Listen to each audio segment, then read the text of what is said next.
Bonsoir Charles, bienvenue. Ça va ?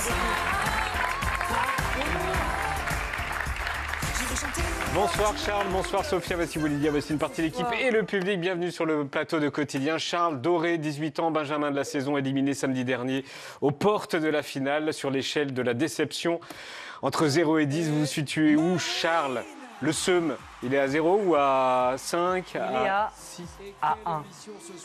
Ouais. Alors ça, je vous crois pas. Hein. Non, mais du si, mytho, vraiment. par contre, elle est très... À l'échelle du mytho, ouais, à 10. Non, vraiment pas. Non, vraiment Vous êtes pas. content d'être arrivé jusque-là? Je suis hyper content. En vrai, déjà, je pensais même pas faire une semaine. Enfin, genre, je me suis dit, en arrivant, il y avait tellement de talent. Je me suis dit, mais comment je vais faire? Et en fait, Mais sauf qu'il y avait Sophia. Et il y avait Sophia. Voilà, c'est ça. Sophia Moryavi, chanteuse lyrique, comédienne, professeure au Conservatoire de Paris et nouvelle prof de la Starac. Est-ce qu'on peut dire que Charles, c'était un peu votre chouchou, votre préféré? Ah bah En tout cas, votre protégé. non plus. Non, je ne suis pas supportrice, moi. Je suis professeure. Et non, moi, je me suis positionnée. Il y a une relation spéciale quand même avec lui. Bah, comme avec tous les élèves. C'est-à-dire qu'à un moment donné... Non, mais je vous assure, là, c'est votre propre projection. Hein. Ah bon? Ah bah oui. Non, comme avec tous les élèves. Moi, je suis là pour les guider, les accompagner. Et puis, bon, Charles a du talent. Il a fallu à un moment donné l'aider sur ses problématiques, notamment la justesse. Et j'ai sorti la carte.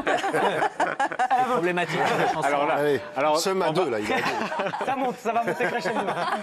Alors là, par exemple, Oui, c'est fini. on vous voit tout au long des émissions. Là, on vous voit bosser avec Charles. Là, il s'est passé quelque chose. Le sourire, ça te permet d'accrocher, là, mon petit cœur, tu vois. Et si tu as besoin de pleurer, tu pleures aussi. Hein. Voilà, il pleure. Mon petit chou, je sais que tu es un grand sensible. En fait, on pense que tu es un dur à cuire, tu t'en fous, tu penses qu'à toi. Mais moi, je sais que tu es un grand sensible, en fait. Je le vois, ça. C'est bon, vous êtes à l'aise, Charles? Ça va super. C'est bien de revoir ça, c'est super. Hein. Vous nous dites si vous êtes gêné, d'accord? On enlève l'image tout de suite. Et donc après avoir bossé longtemps avec Sophia, grâce à Sophia, le 20 novembre, le monde devient stone. Laissez-moi me débattre, venez pas me secourir, venez plutôt m'abattre pour m'empêcher de souffrir. J'ai la tête qui éclate. Est-ce qu'on peut dire que ça, là, ça a changé, ça a été un tournant, Charles? Je pense que ça a été un tournant parce que c'est vrai que j'arrivais à un stade de l'aventure où on me reprochait ma justesse et mon manque d'interprétation. Et en fait, je suis arrivé là à l'Éval et je me suis dit, en fait, je vais mettre C'est la première fois que vous chantez pas faux? Mais non. Il est méchant, À ce moment-là. Je comprends. Non, mais c'est un tournant, ça. ouais, c'est un tournant quand même. C'est un tournant, c'est là où réellement j'ai senti qu'il se passait quelque chose. Voilà. Sophia, ça, c'est un tournant? Tout à fait. Stone.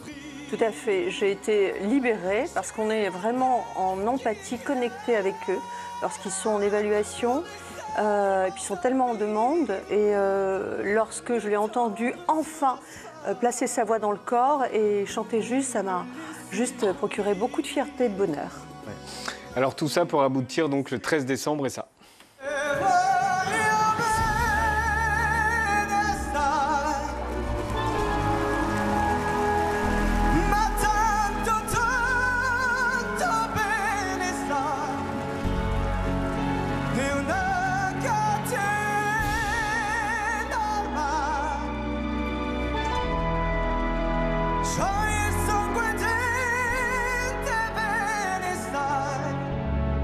Là, c'est un moment très impressionnant pour tout le monde. Bravo, Charles, pour ça. Qu'est-ce qui se passe dans votre tête à ce moment-là? Parce que là, c'est plus une évaluation, c'est un prime. Ouais, là c'est un prime et c'est vrai que c'était, je sais pas, Sophia a su déceler peut-être. Mais là, vous savez que vous réussissez. Et non. C'est du playback. Tu t'es fait avoir, Yann. Tu t'es fait avoir. Non, c'est vrai que Là, comme vous on a savez, beaucoup là, vous êtes travaillé- super fiers quand vous le faites, Ouais, là, non? ouais. Non, c'est vrai que comme on a beaucoup travaillé avec Sophia, c'est un placement qui est complètement différent, un placement de la voix qui est complètement différent. Et en très peu de temps, Sophia m'a pris ce placement. Et j'étais très content de la chanter sur le Prime. Et je me suis dit, c'est un défi. Et on en parlait déjà tout à l'heure. On disait qu'en fait, quand on met des défis, c'est là où c'est ce que je préfère. Et là, j'étais très fier de moi, ouais. Et comment on apprend ça, Sophia, à Comment quelqu'un? Comment on apprend Un élève. ça? Eh bien, écoutez, moi, j'ai une expertise, je suis chanteuse lyrique, donc je suis arrivée avec la technique de mes pères. On m'a appris à chanter comme ça, et ça fonctionne. Donc, c'est Ouais, mais apprendre à respirer. on peut pas le faire avec tout le monde.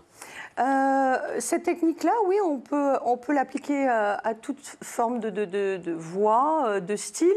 Cependant, il a quand même une vocalité impressionnante, hein. Au plus la voix est grande et au plus elle va demander cette présence au corps et cette projection, ce qu'on appelle l'alignement de la voix, connectée au plancher pelvien, au diaphragme. Ah, alors ça, c'est votre truc. Hein. Le plancher C'est ça. pelvien, c'est votre truc. Hein. Le scrotum. Non, alors, regardez, le plancher pelvien, vous êtes à fond. Pourquoi, Pablo, pourquoi? J'entends une perche, là. On l'a, le plancher pelvien? Bon, on l'a pas. Mais vous parlez tout le temps du plancher Mais pelvien. oui, mais c'est important. Le plancher pelvien, c'est la culotte de la voix. Donc, ben oui. Non, non, je sais, je sens que tu veux. C'est ici, là. C'est ici. Alors, qu'est-ce qu'on doit faire? Eh bien, écoutez, qu'est-ce qu'on doit faire? Voilà. Alors, pour ressentir son plancher pelvien ou pour connecter sa voix? Du coup, c'est lié, j'imagine, non? Ce qui est relié, en fait, l'image est très simple, c'est que la voix commence à un endroit, elle se termine à un autre endroit. Et lorsqu'on cherche l'ouverture glottique, l'espace où se trouvent vos cordes vocales, on entraîne ce qu'on appelle une verticalité du son. Donc la voix se pose sur le diaphragme et ensuite, au moment de chanter, c'est le moment de l'expiration. Et l'expiration est contrôlée par cet engagement, cette connexion. Vous comprenez quelque chose? Moi, je suis en conférence TED. C'est pour ça que j'utilise des images. mais pour oui, que mais ce soit c'est beaucoup très plus bien. intuitif. Mais si tu veux pleurer, tu peux pleurer. Non, mais est-ce que vous y pensez, ça, au plancher pelvien? Ben, en fait, on le travaille beaucoup. Mais c'est vrai qu'arrivé sur les primes, on nous a souvent dit oublie ce qu'on a appris et chante. Bien sûr. Et je pense qu'automatiquement, ce qu'on apprend vient se greffer sur ce qu'on fait déjà, donc juste chanter en fait. Et je pense que c'est quand je chante et que je suis en prime, je suis pas là à me dire ok, je me mets comme ça, mon plancher pelvien. Non, mais juste, je pense que c'est à force, et en fait, ça rentre. Oui, c'est avec des exercices simples que tu as. Un autre exercice, Pablo, regarde. Ah, on y va? On peut le faire? Ces 6 slips sont so chic, certains sont en satin pas certains. Essaye ça, c'est de la soie, c'est plus sain. C'est quoi ça, Charles? C'est une phrase culte, je pense. MC Solar. Vous pouvez la répéter? Ou François Les Bayrou. slips sont so chic, certains sont en satin pas certains. Et ça, c'est de la soie, c'est plus sain. Ah oui, va vite. Il va très, très vite.